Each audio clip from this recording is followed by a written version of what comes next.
Some episodes of TV shows make you want to binge the entire series over and over again, and others make you wonder why they exist at all. But here's the weird part. Sometimes the episodes people call filler end up being the most memorable ones in the entire show. So what actually separates good filler from bad filler? Because when I look at some of my favorite shows, Avatar: The Last Airbender, The Mandalorian, Star Wars Rebels, The Clone Wars, I noticed something interesting. Two of them I can rewatch endlessly. The other two I struggle to get through again. And I don't think that's an accident. I think it comes down to how they use what we call filler. Not just whether an episode advances the plot, but whether it actually matters. So today, I want to break down what filler really is and why some of it secretly carries more weight than the main story itself. When I think of filler episodes, I think of episodes that don't advance the overarching storyline. That's how I define it.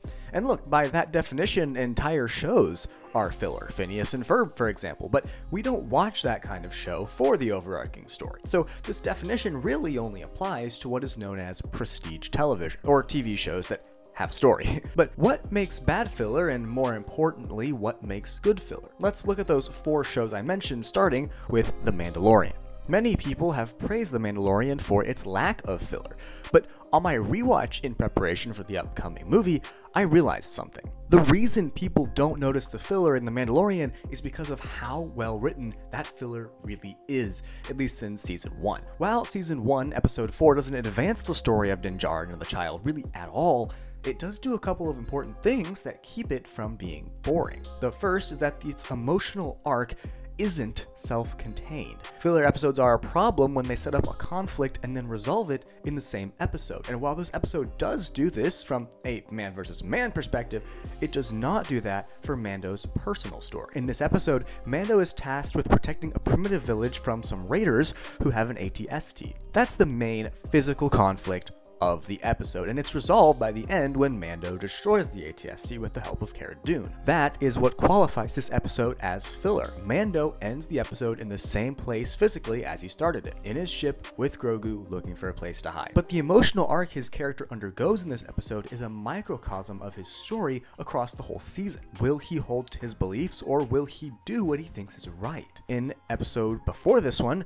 we see Mando betray guild rules to rescue Grogu from the Empire, but in this episode, he's unwilling to give up his Mandalorian beliefs to stay and live the good life with the people of the village. It shows that while he has softened, he still hasn't changed completely. This episode shows us exactly where Mando's head is at, and for me, that's good filler. This episode also does something else. It sets up a character for later. This episode introduces Cara Dune, and it shows us her skill rather than telling us. A hallmark of good writing. Instead of Dune simply saying that she's a good fighter, we see her go toe-to-toe with Mando, who we know from the 3 previous episodes is an incredible warrior. Cara Dune, of course, becomes important later, so that helps this filler side quest episode be a little more important. On the other side of the coin, we've got Star Wars Rebels. This show is great, for sure. I love it. But at the same time, there are many episodes where it feels like literally nothing happens that matters. There are so many fetch quest episodes, random character cameos, and other stuff that just happens, but it doesn't affect the characters in the next episode.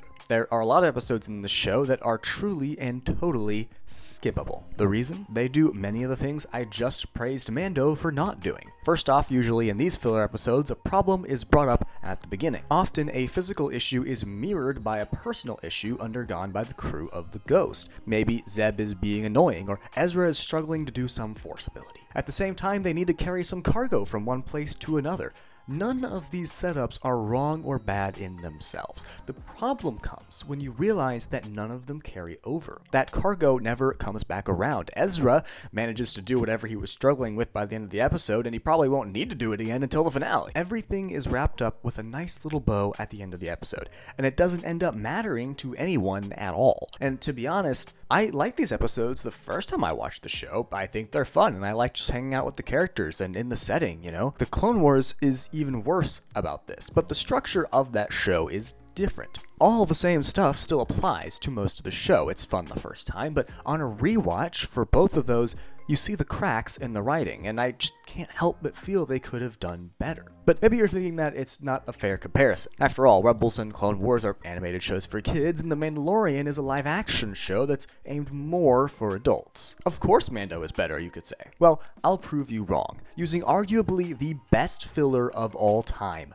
the Tales of Ba Sing Se from Avatar: The Last Airbender. This episode is unmitigated filler. That is literally all it is, but it is so good. So if you're wondering how that's even possible, let's look at the structure of the episode and its themes. The episode is structured like an anthology, following the main characters of the show as they pretty much just live a day in Ba Sing Se. There's literally no progression of the plot in this episode. What it does do is deepen the emotional arcs of every character and give the audience a much better understanding of who they are. We get to see Katara and Toph actually bond for the first time, and after this episode, there's considerably less bickering between them, although it's not fully gone. For Sokka, we get to see his more artistic side. Although, to be honest, this story is the worst of the bunch from the writing perspective we're talking about now, simply because it does the least for his character. We see Aang basically create a zoo showcasing his compassion and value for life, and this is a vital setup for the entire third season of the show and the themes that season is going to explore. We see Zuko go on an awkward date with an Earth Kingdom girl, and while it may seem like this doesn't do a whole lot for him,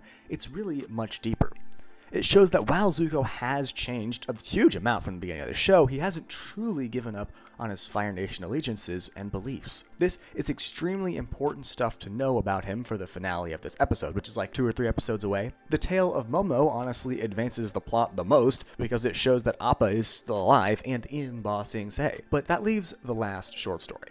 The tale that never fails to make every fan of the show cry. Iroh's Tale. A simple summary of Iroh's Tale is that Uncle Iroh goes around Ba Sing Se helping people, and after this he mourns his son above the city. But that summary misses out on so much of the depth of this filler. It is revealed that it is Iroh's son's birthday, and that is why he's out running errands. He's getting his stuff together, so that he can properly mourn his son's death. The people he helps in this episode are not just random citizens of the Earth Kingdom. Rather, they are 3 of the big stages of raising a son. The first, a toddler, the second, a teenager, and the third, a young man trying to find his way in the world. Iroh may not have been able to help his son, but now he helps everyone else. Add that the real world aspect of the voice actor passing away shortly after recording his voice lines for this episode, and you've got a real heart-wrencher. This episode is filler. That can't be denied, but it does everything filler should do. It's fun, not boring. It's emotional,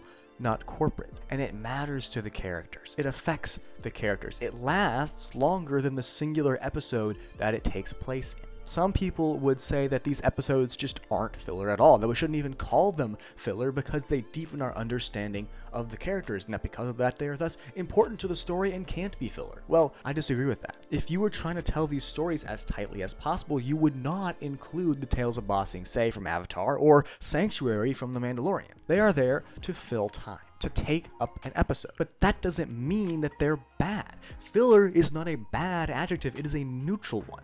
And Avatar and The Mandalorian show that it can be applied to good episodes as well as bad ones. So maybe filler isn't the problem. Maybe it never was. Because when it's done badly, filler feels like nothing happens. The story resets, the character resets, and by the next episode, everything might as well have been erased. But when it's done well, it doesn't feel like a break in the story at all. It feels like life inside the story. That's why episodes like the Tales of Ba Sing Se don't just sit in the middle of Avatar, they define it. They don't move the plot forward, but they move the characters forward in ways that actually stick.